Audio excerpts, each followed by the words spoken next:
Microsoft XL 2013 जे tutorial में दोस्तों खुशामदीद। Chart जो है उन जी सीरीज़ हले पई तव्हांखे चार्ट सम्झाइण जे लाइ। दोस्तों चार्ट्स जेके हूंदा आहिनि एक्सेल जा, इहो असांखे हिकिड़ी वॾी जेको रेंज ॾियनि था। चार्ट बि हिकिड़ो अलॻि सां हिकिड़ो बाब आहे ऐं उनखे सम्झाइण जे लाइ यानी कि वीडियोज़ जी बि काफ़ी जेका हिकिड़ी सीरीज़ ठही वेंदी हली। त हिन जेको बेसिक ट्यूटोरियल में जेको यानी कि बेसिक्स आहिनि, सॼी शइ असां तव्हांखे बेसिक में सम्झाई आहे। त उन करे बेसिक जेके बि शयूं आहिनि हिन में तव्हांखे उहे ॿुधाइण जेके तव्हांखे यानी कि बेसिक यूज़र्स लाइ जेके लाज़मी आहिनि। ऐं एडवांस जे लाइ इंशाल्लाह नेक्स्ट ट्यूटोरियल ठाहिबो जंहिंमें तव्हांखे चार्ट्स जे बारे में सॼो सम्झाइबो। हिन जेको ट्यूटोरियल आहे इन में तव्हांखे दोस्तों ॿुधाइबो चार्ट्स खे फॉर्मेट कीअं कजे, मैन्युअली फॉर्मेट कीअं कजे। यानी हाणे हीअ असांखे डिफॉल्ट इन थीम त ॾे पियो असांखे बैकग्राउंड कलर वग़ैरह इहो ॾिसी त असीं चवंदा आहियूं कि पाण असीं ख़ुदि फॉर्मेट कीअं करूं। अच्छा दोस्तों, हिकिड़ी ॻाल्हि हिन में अञा पोयनि जेके वीडियो में असीं जेको सो रहिजी वई ॻाल्हि, उहा तव्हांखे ॿुधायां त हाणे हिन चार्ट ते क्लिक करे तव्हां हिन खे हितां चेंज बि करे सघो था। हिते ॾिसो तव्हां क्लिक कंदो डिज़ाइन टैब तव्हांजो एक्टिव हुजे, तव्हां चेंज चार्ट टाइप तां तव्हां क्लिक कंदो त हीउ तव्हां चार्ट जो टाइप चेंज करे सघो था। हीउ चार्ट ॾिसो बार चार्ट आहे, या तव्हां चेंज टाइप ते तव्हां हिनखे कॉलम ते क्लिक करे तव्हां कॉलम चार्ट खणी सघो था। हाणे हिनखे असीं मैन्युअली फॉर्मेट कंदासीं। असीं हीउ जेको बैकग्राउंड कलर आहे तव्हां हिन बैकग्राउंड कलर खे चेंज करे सघो था वग़ैरह। हाणे हिते क्लिक कयोसीं जस्ट, तव्हां ॾिसो क्लिक छा थो करे, तव्हां हेठि हिन कलर ते क्लिक या बैकग्राउंड ते, चलो बैकग्राउंड ते क्लिक करे तव्हां वञो फॉर्मेट में ॾिसो शेप फिल ॾिठो आहे। शेप फिल हीउ हिकिड़ो शेप आहे। त शेप खे फिल करण जे लाइ तव्हां कहिड़ो शेप ॾिसो फिल करणु चाहियो था, जेको तव्हांखे सूट करे तव्हां हुनखे खणोसि।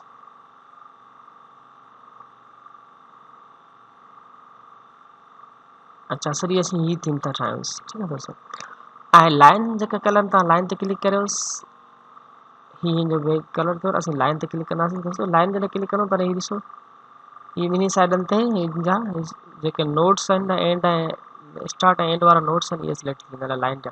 तव्हां शेप आउटलाइन ॾिसो, तव्हांजा आउटलाइन जा कलर चेंज करे सघो था। असां हीअ थीम असीं अप्लाई करूं पिया, हुन करे असीं वांदा था हिन थोरो लाइट कलर रखूंसि।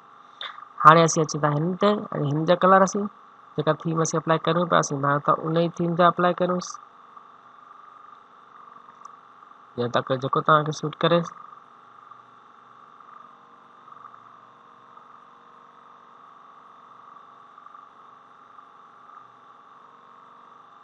अच्छा हिन जो असांखे आउटलाइन ॾिए पियो, असीं आउटलाइन जेका आहे उनजो असीं कलर थोरो चेंज करूं था। ॾिसो दोस्तों, ऐं आउटलाइन जो थोरो वेट आहे उहो बि असीं थोरो वधाए था छॾियूंसि, जीअं असांखे आउटलाइन शो कराएसि थो।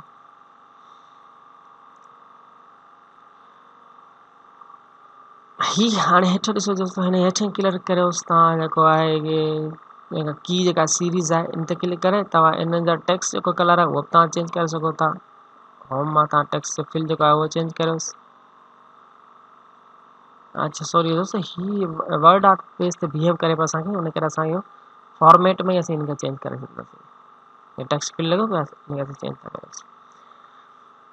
अच्छा हाणे अञा तव्हांखे अञा हिन जो लुक अञा बेस्ट करण जे लाइ ॾिसो दोस्तों, क्लिक कयोसीं असां हिन ते, हिन खे असीं जेको हिन जो शेप असीं जेकी चइनी कि इन वधीक इन इफेक्ट जेके हिन ते अप्लाई करूंसि था। हाणे प्री सेट मां ॾिसो दोस्तों हीअ इफेक्ट ते अप्लाई करूंसि था। ॾिसो दोस्तों अप्लाई कयोसीं। हाणे हीअ जेको सॼो आहे न असांजो चार्ट आहे, इहो असीं पाण कस्टमाइज़ कयोसीं। हिन थीम खे हाणे असां बैकग्राउंड असांखे सही न पियो लॻे, असीं हिनखे चेंज था करियोसि।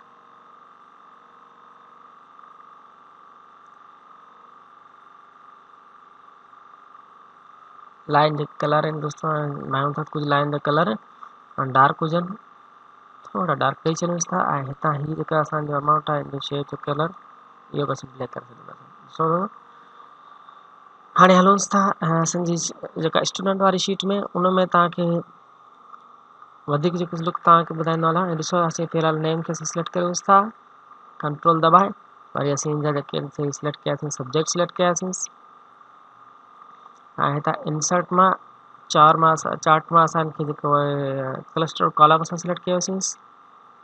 थोरो दोस्तों हेठि करियोसि था। अच्छा चार्ट खे तव्हांखे मूव करणु कोन ॿुधायो आहे, तव्हांखे मूव करण बि हींअर ई ॿुधायोसि था। दोस्तों हिन में ही जेको आहे न हिनखे हाणे असांखे तव्हांखे मूं स्टैक जेकी कॉलम जेको न उहो तव्हांखे मूं न ॿुधायो। हाणे हिन ते क्लिक करूंसि था ऐं वञो चेंज टाइप में दोस्तों। हाणे ही चेंज टाइप में वियासीं हिते जेके ही जेको ॿुधाए पियो असांखे न ॾिसो स्टैक्ड कॉलम। हाणे स्टैक्ड कॉलम तव्हां क्लिक कंदो तॾहिं तव्हांखे हाणे हर जेको आहे स्टूडेंट आहे न उनजा जेके मार्क्स जेके बि आहिनि त उहे हिन असांखे हिन बॉक्सनि में शो कराए छॾिया अथसि। थोरो वॾो करो था तव्हां आवाज़ थींदो दोस्तों। हाणे दोस्तों चई हिन जो इंग्लिश जो मार्क्स सपोज़ हिन अली आहे हिन इंग्लिश जो मार्क्स हेतिरा आहिनि ऐं हिन जो ही बॉक्स जेको आहे इस्लामिया जो इहो दोस्तों थोरो वॾो आहे। त जंहिं जेतिरी जेके मार्क्स खयूं हूंदो दोस्तों हिननि में ॾिसो डिफरेंस आहे तव्हांखे बॉक्सिस जे जेको आहे हिन में डिफरेंस आहे। हिन जेतिरी मार्क ही ॾिसो ही दोस्तों इंग्लिश जी मार्क्स आहिनि। इंग्लिश जी मार्क्स ॾिसो हिन जो 100% हुआ त हिन 100 त असांखे ॿुधाए पियो शो कराए पियो। त जेतिरी जेका रेंज आहे उहा असांखे मार्क्स में इनखे स्टेक्ट आहे। तव्हां स्टेक्ट खे तव्हां आहे फॉर्मेट करण जो ॾिसो कीअं था करो। असीं मैनुअली फॉर्मेट करूं था। सपोज़ हिनखे असीं प्रीसेट में चेंज करूंसि था। फॉर्मेट में वञूं था असीं इन अप्लाई करूं था हिन ते प्रीसेट अप्लाई आहे त तव्हां को बि इफेक्ट में अप्लाई करे सघो था दोस्तों। प्रीसेट ते असीं वञूंसि था ऐं हिन में ही जेको इफेक्ट आहे ॾिसो अप्लाई कयोसीं। वरी असां ब्लू जेका रेंज हिन खे खणूंसि था हिन ते साॻी प्रीसेट अप्लाई करूं था त थोरो तव्हांखे शेप तव्हांखे ख़ूबसूरत लॻंदो। त हिन ते असीं प्रीसेट अप्लाई करूंसि था। Sorry film not but effect में असीं हुआसीं। अच्छा शेप इफेक्ट में प्रीसेट में असां प्रीसेट ही प्रीसेट दोस्तों सभिनी खे असां अप्लाई कयोसीं। त हाणे तव्हांखे ॾिसो स्टैक जेको आहे तव्हांखे केतिरो ख़ूबसूरत लॻे पियो। त अहिड़े हिसाब सां तव्हां हिनखे मैनुअली फॉर्मेट करे सघोसि था। बैकग्राउंड कलर वग़ैरह हिन जो चेंज करे सघोसि था। तव्हां शेप हिनखे कंहिं चार्ट खे तव्हां न फॉर्मेट करे पंहिंजे बेस ते तव्हां हुनखे आणे सघो था। असीं पाई चार्ट खे ईअं फॉर्मेट करे सघूं था। अच्छा दोस्तों बेसिक जीअं तव्हां हुन करे तव्हांखे पाई चार्ट जेको आहे हिनखे डिलीट था करूंसि। पाई चार्ट जेको न उहो तव्हांखे ख़ासि कहिड़े कम जो होल में सपोज़ हाणे हिकिड़ो ही स्टूडेंट असीं हिकिड़े स्टूडेंट खे खणूंसि था ऐं असीं ही हिन जा मार्क्स जेके आहिनि इहे असीं हिन जा एड करूंसि था। ठीकु आहे। ऐं हाणे हिन सब्जेक्ट में हाणे हिकिड़े स्टूडेंट केतिरो असां खयो न हर स्टूडेंट जे लाइ असांखे अलॻि सां पाई चार्ट खपंदो। असल में पाई चार्ट मेन असांखे कमु इहो ॾिए थो। त हीअ असांखे ॾिसो शो कराए पियो। हाणे हिन में तव्हांखे न हिकिड़ी नई शइ ॿुधाइबी दोस्तों उहा ॾिसी वठोसि थोरो हुननि खे चेक कजोसि। त हाणे हीअ असांखे सीरीज़ जेको न 1 2 3 असांखे ॿुधाए पियो त 1 सीरीज़ असांखे ख़बर नथी पए त हीअ छा आहे। छो त असां सीरीज़ ही खई हुआसीं न हिन में असां सीरीज़ ही खई आहे असां हिन सब्जेक्ट्स जेको 1 2 3 4 लेकिन असीं हिन में नेम शो कराए तव्हां वञो हिन ते क्लिक करो तव्हां वञो डिज़ाइन में तव्हां लिखो त सिलेक्ट डेटा। डेटा ते सिलेक्ट कजोसि तव्हां। हाणे हिते ॾिसोसि हीअ जेका आहे न हीअ आहे असांखे लेजेंड एंट्रीज़ आहे जेका असांखे अली खईंसीं जेका लेजेंड जी एंट्रीज़ आहे। हिन पासे असांखे हॉरिजॉन्टली जेका सीरीज़ ही आहे तव्हां हिन ते क्लिक करोसि एडिट ते ऐं हाणे तव्हां हितां जेको नाला ईंदा आहिनि इहे सिलेक्ट करोसि। हाँ ओके करोसि त हाणे असांखे हाँ ओके करोसि नाला असांखे शो कराए पियो। हिन जो असां डेटा लेबल हिन मां असीं हिनखे ॾिसो ॾींदासीं।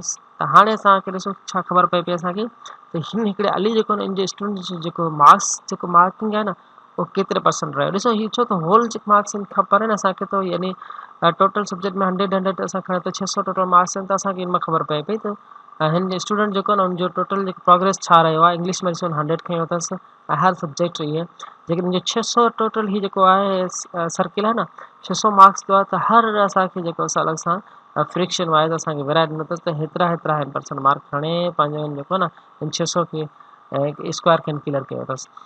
त पाई चार्ट जो मक़सदु ख़ासि जेको इहो ई आहे दोस्तों हिन प्रीसेट हिते ॾिसो ॾे पियो ख़ूबसूरत हिनखे असीं मैनुअली हिनखे प्रीसेट बि करे सघूं था। हिनखे असीं हिनखे फॉर्मेट में वञी ऐं साॻी प्रीसेट हिन ते अप्लाई करे सघूं था। हीअ ॾिसोसि सॉरी हिन सॼी आउटलाइन बॉक्स ते ॾिसो इहे प्रीसेट साॻी बॉक्स ते अप्लाई करे छॾियो अथसि। असीं हिकिड़े खे पहिरीं हिकिड़ो क्लिक कंदासीं सॉरी सॼे ते सिलेक्ट करे वरी तव्हां वरी हिकिड़ो क्लिक करोसि। वरी क्लिक करण खां पोइ शेप मां असीं प्रीसेट में ॾिसोसि अप्लाई कयोसि। हीअ प्रीसेट अची वेंदो हिन में असां प्रीसेट साॻी ही 3D हिकिड़े क़िस्म जो लुक ॾिए थो ऐं ताईं ख़ूबसूरत लॻे थो। तव्हां प्रीसेट जेको बि तव्हां चाहियो अप्लाई करियो। जीअं तव्हां वधीक हिनजी प्रैक्टिस कंदा जीअं तव्हां प्रैक्टिस कंदा त उन में तव्हांखे वधीक जेके ऑप्शन्स जी तव्हांखे ख़बर पवंदी। त दोस्तों हीअ ॾिसो असांजो पाई चार्ट ठही वेंदो। उमेद त तव्हांखे दोस्तों सम्झ में अची वेंदो। फॉर्मेट जेके बि आहिनि कुझु न कुझु तव्हांखे उनजे बारे में फॉर्मेट जे बारे में ॿुधायोसि